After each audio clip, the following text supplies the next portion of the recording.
Yang penting ini masih hidup, nggak ketahuan. Nah, jangan tegang. Ya, bukain yang hidupnya boleh. Kasih respon. Urip, bukain lah udah mas. Sepatunya buka. Urip. Udah ke rumah sakit aja. Ayo bawa ke rumah sakit. Ya. Dengerin dulu. Bukan Pak. Berbalik. Syederalun viral di media sosial, seorang pria hidup kembali setelah dimasukkan ke dalam peti jenazah. Kejadian pria hidup lagi tersebut terjadi di Kabupaten Bogor, Jawa Barat. Diketahui, pria tersebut berinisial US berusia 40 tahun, warga Kecamatan Rancabungur, Kabupaten Bogor, Jawa Barat. Sejumlah akun Instagram seperti @bogor_update membagikan video saat US berada dalam peti jenazah.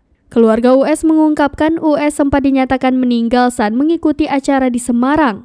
US saat itu kelihatan masih bergerak meskipun sudah berada di dalam peti jenazah.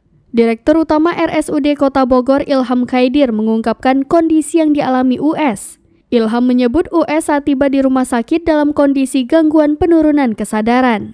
Ilham mengaku tidak mengetahui apakah US benar-benar sudah meninggal atau tidak saat dimasukkan ke dalam peti jenazah. Menurutnya, hal tersebut tidak perlu diributkan. Bagi Ilham yang terpenting kondisi US semakin membaik.